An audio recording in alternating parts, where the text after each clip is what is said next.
Assalamualaikum warahmatullahi wabarakatuh. Perkenalkan, nama saya Cherry Yulia Witri dari Universitas Sultan Ageng Tirtayasa, Banten. Nah, kali ini kita akan bersama-sama belajar mengenai hukum Hess dan energi ikatan. Selamat menyaksikan. Mari kita lihat bunyi dari hukum Hess tersendiri. Apa isi itu hukum Hess? Nah, hukum Hess ini juga berbunyi yaitu kalau reaksi hanya tergantung pada keadaan awal dan keadaan akhirnya, tidak pada jalan reaksinya. Nah, pada penentuan delta H atau entalpi reaksi dapat ditentukan dengan dua cara, yaitu melalui hukum Hess dan energi ikatan. Mari kita lihat satu persatu. Nah, suatu perubahan entalpi reaksi tetap akan sama, baik itu dengan satu tahap maupun beberapa tahap reaksi.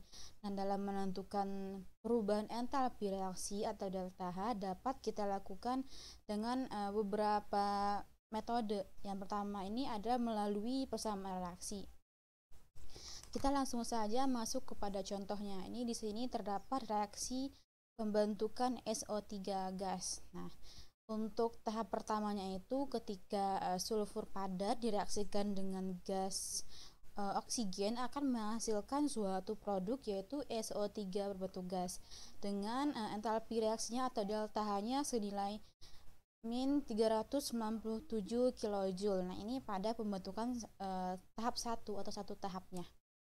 Nah, kalau pembentukan dua tahap ini terdapat dua reaksi. Nah, di sini kan juga contohnya itu pada reaksi pembentukan SO3 gas. Nah, pada reaksi pertama itu ada reaksi pembentukan dari SO2 ini dapat dibentuk dengan sulfur padatan dengan gas oksigen dengan entalpi reaksinya itu yaitu min 297 kJ. Nah, pada reaksi yang kedua itu terdapat SO2 gas yang direaksikan dengan setengah dari oksigen menghasilkan SO3 dengan delta hanya itu min 99 kJ. Nah, dalam pembentukan dua tahap ini dapat kita lakukan dengan menjumlahkan perubahan entalpi reaksinya atau delta H-nya. Nah, di sini ada beberapa senyawa yang dapat kita hitung satu. Contohnya pada SO2, di sebelah kiri juga ada SO2 dan sebelah kanan ada SO2. Nah, ini dapat kita hitung menjadi satu ya. Ini satu, ini juga satu. Nah, ini ada lagi nggak yang sama? Tidak ada. Jadi setelah kita proses penghitungan ini dapat kita turunkan sulfur S direaksikan dengan 3/2 O2. Nah, ini kenapa 3/2? Ini kan ada 1. Ini ditambah dengan 1/2. Jadi mendapatkan 3/2 dari gas O2. Nah, di sebelah kanan karena SO2 ini sudah dihitung 1, maka sisa darinya SO3. Nah, sekarang kita menghitung perubahan entalpi reaksinya. Berarti dapat kita hitung minus 297 kJ ditambah dengan minus 99 kJ, maka didapati perubahan entalpi reaksinya ada minus 397 kJ. Nah, kita lanjut. Nah, yang kedua tadi kan sudah melalui persamaan reaksi. Nah, metode yang kedua dengan entalpi reaksi dan produk.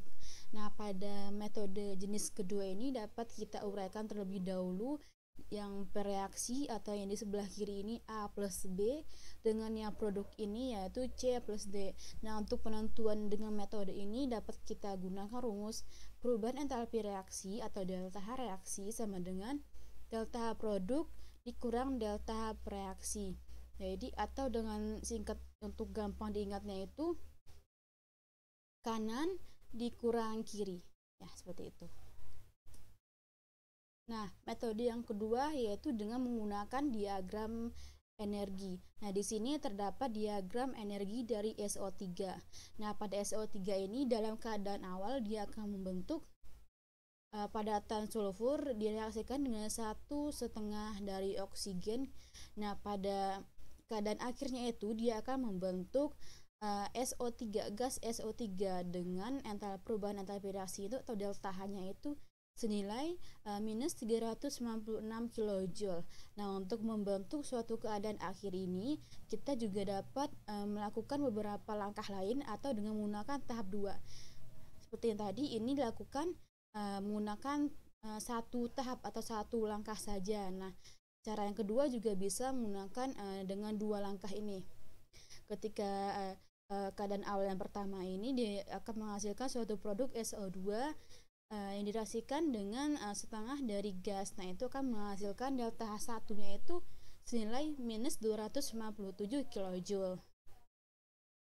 Nah, pada reaksi atau delta H kedua ketika SO2 gas direaksikan dengan setengah oksigen, maka dia akan membentuk keadaan akhir berupa SO3 dengan delta H-nya itu pengurangan dari minus 396 dikurangi 297 akan mendapatkan hasil dari delta H2. Nah, sebetulnya antara tahap 1 ini dari panah merah ini ke sini tuh juga akan mendapatkan hasil akhir berupa perubahan entalpi reaksi senilai minus 396 kJ. Nah, ketiga atau dengan kedua tahap ini, antara tahap yang satu ini dengan tahap yang kedua, ketika dijumlahkan dia juga akan menghasilkan keadaan akhir atau perubahan entalpi reaksi akhir juga senilai 396 kJ. Nah, kita lanjut. Metode yang ketiga yaitu dengan menggunakan siklus. Nah, di sini sudah terdapat siklus dari 1 mol gas SO3. Nah, berapa harga X? Harga X dari ini dari entalpi pembentukan 1 mol gas SO3. Nah, pada metode siklus ini kita harus patokan utamanya adalah arah panah. Ini, mari kita lihat penyelesaiannya. Ketika ini kan 2 mol padatan sulfur direaksikan dengan 3 mol gas oksigen akan menghasilkan 2 SO2 plus oksigen dengan delta H minus 593 kJ. Nah, ini didapati dari panah yang pertama ini nih. Nih, dari panah yang pertama di sini. Nih, dari sini. Reaksi 1 itu kita sebut sebagai reaksi 1 dengan delta H nya itu minus 593 kJ. Dan yang kedua yaitu 2 mol SO3 akan membentuk suatu 2 SO2 dan O2 dengan delta H nya itu min 197. Kita lihat nih, dari 2 SO3 panahnya kan ke arah suatu pembentukan 2 SO2 dengan gas O2 ya, dengan delta H-nya itu minus 157 kJ. Nah, pada siklus seperti ini yang ditanyakan adalah nilai dari X ini atau reaksi dari 2S direaksikan dengan 3 mol gas O2 ini akan membentuk suatu 2 SO3. Berapa sih perubahan entalpi reaksinya? Berapa kilojoule dari perubahan entalpi reaksi yang dihasilkan oleh reaksi ini? Nah, mari kita lihat. Dalam penentuan reaksi tersebut, kan di sini yang ditentukan adalah patokannya 2 padatan sulfur ketika direaksikan dengan 3 mol gas oksigen akan menghasilkan 2 SO3. Nah, berapa sih delta H-nya? Nah, di sini kita patokannya adalah si 2S. Kita lihat di reaksi yang pertama 2S plus 3O2 berada di sebelah kiri. Oke, kita lanjut. Ketika reaksi padatan sulfur ini dan gas 3O2 ini berada di sebelah kiri. Nah, mari kita lihat pada reaksi 1. Reaksi 1, 2 sulfurnya itu sudah berada pada sebelah kiri dan 3O2 nya juga di sebelah kiri, berarti ini sudah cocok ya. Tinggal kita tulis 2S ditambah 3O2 akan menghasilkan suatu produk 2S2 plus O2 dengan perubahan entalpi reaksinya minus 593 kJ. Nah, itu tahap yang pertama. Tahap yang kedua, kita harus memperhatikan dari produknya. Di sini kan terdapat produk 2SO3, gas 2SO3. Nah, kita lihat pada reaksi yang kedua. Gas 2SO3 berada di sebelah kiri. Sedangkan yang harus kita patoki ini adalah ini yang berada di sebelah kanan. Berarti 2SO3 pada reaksi yang kedua ini kita pindahkan ke sebelah kanan. Dengan artian 2SO3 ini di sebelah kanan, dan yang sebelah kiri, yang sebelah produk ini kita pindahkan posisinya. Jadi 2S2 ditambah dengan O2 masukkan suatu produk 2SO3. Nah, ketika kita balik senyawanya, maka yang tanda negatif ini juga akan berubah menjadi positif, menjadi datahannya itu positif 197 kilojoule. Nah, setelah tahap ini kita akan melihat di sini kan patokannya adalah 2S, 3O2 dan 2SO3 nih. Ada 3 senyawa ini. Nah, mari kita lihat di antara kiri dan kanan mana sih yang bisa kita hitung menjadi satu. 2SO2 ini dicoret menjadi satu, 2SO2 menjadi satu, O2 juga menjadi satu, O2 juga menjadi satu. Jadi sisanya itu 2S ditambah 3O2 menghasilkan produk 2SO3. Ini kan hasil akhir ini sudah sama dengan reaksi yang ditanyakan. Sekarang tinggal kita hitung dari perubahan entalpi reaksinya. Dari entalpi reaksi pada reaksi yang pertama itu kan ada 593 kJ ditambah dengan 197 kJ. Nah, akan didapati perubahan entalpi reaksi sebesar minus 396 kJ. Ini merupakan hasil akhir dari pereaksian dari siklus ini. Jadi yang harus diperhatikan di sini adalah tanda panahnya ini. Jangan pernah keliru dengan tanda panah seperti ini, karena beda arah akan menghasilkan reaksi yang berbeda juga, seperti itu.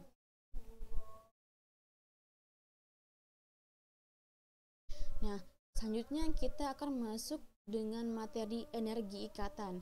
Apa sih energi ikatan tersebut? Nah, energi ikatan ini merupakan suatu energi yang diperlukan untuk memutuskan ikatan kimia dalam 1 mol senyawa berwujud gas menjadi atom-atom gas pada keadaan standar. Nah, suatu energi ini dapat dilepas ketika atom-atom bergabung bersama membentuk suatu ikatan kimia. Nah, atau dengan kata lain, suatu reaksi pembentukan dalam senyawa selalu berlangsung eksoterm, sedangkan reaksi penguraian senyawa menjadi endoterm. Dalam hal ini maksudnya itu ketika suatu reaksi pembentukan atau reaksi yang berada di sebelah kiri itu akan pasti bersifat eksoterm atau mengeluarkan energinya, dan reaksi penguraian atau yang berada di sebelah kanan itu merupakan suatu reaksi yang menghasilkan endoterm atau mengeluarkan menangkap energi. Kekuatan ikatan kimia. Suatu ikatan kimia itu memiliki kekuatan yang ditentukan oleh energi ikatan yang besarnya itu bergantung pada sifat ikatan antar atom-atom.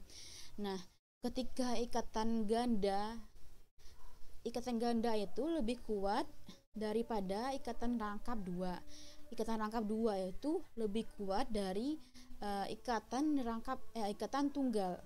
Nah, jarak antara ikatan atau panjang ikatan ganda semakin pendek suatu ikatan kimia, maka ikatan tersebut akan semakin kuat.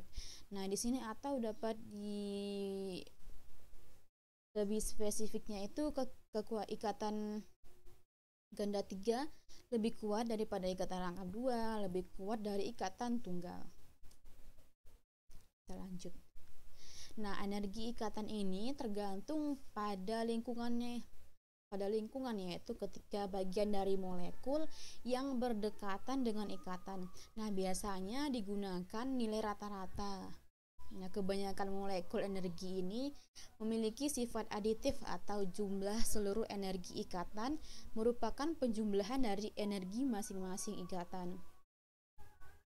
Nah, di sini terdapat nilai dari energi ikatan pada masing-masing uh, unsur-unsurnya nih seperti Br. Di sini sudah terdapat nilainya.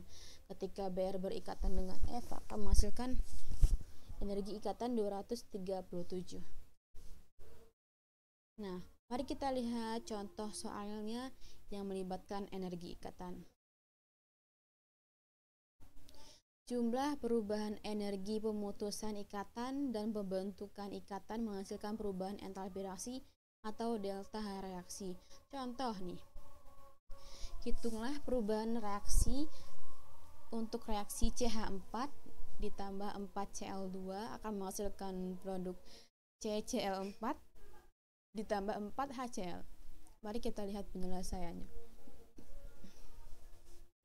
Nah, di sini kan terdapat dua sisi, yaitu sisi kiri dan sisi kanan, atau bisa juga kita sebut yang di sebelah kiri itu merupakan reaksi pemutusan ikatan. Ini reaksi pemutusan ikatan, dan sebelah kanan disebut sebagai reaksi pembentukan ikatan. Oke. Nah, sekarang kita lihat delta H pemutusan ikatan atau yang berada di sebelah kiri ini 4 mol ikatan CH, maksudnya dari sini nih. CH ini kan ada 4, berarti ikatan C dan H ini memiliki 4 mol. Nih, berarti 4 dikali berapa sih ini nilai energi dari ikatan CH? Mari kita lihat. CH mana CH? CH. Nih. CH itu tadi 414 kJ per mol. Karena dikali 4 dia mendapatkan hasil positif 1656 kJ. Nah, yang kedua itu kan ada nih Cl2. Cl2 ini artikan Cl berikatan dengan Cl. Cl-nya 2 kali. Nah, Cl ini memiliki 4 mol ikatan Cl.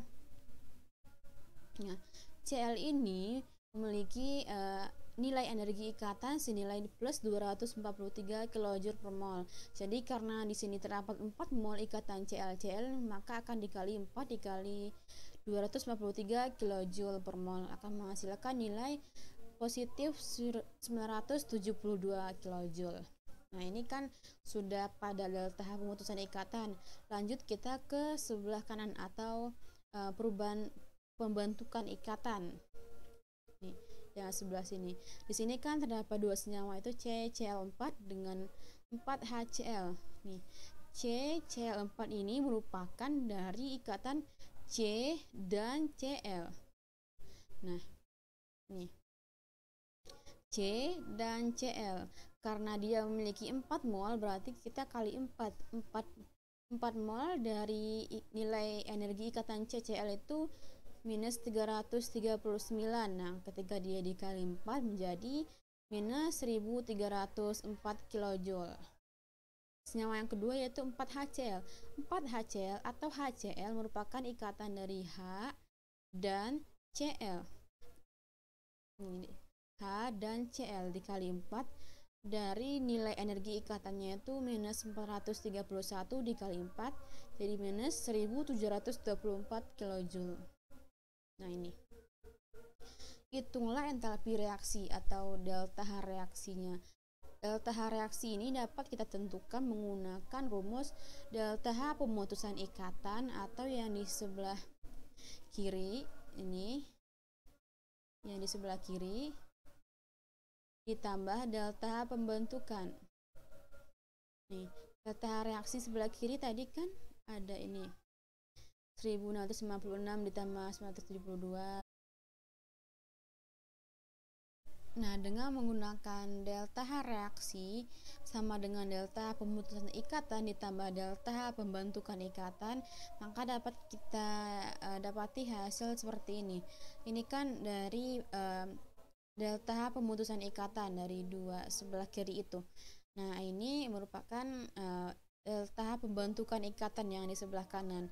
Maka didapati hasil perubahan entalpi reaksinya sebesar minus 400 kJ. Ini hasil akhirnya. Oke, itulah yang dapat saya sampaikan. Terima kasih atas perhatiannya. Selamat siang. Have a nice day. Thank you.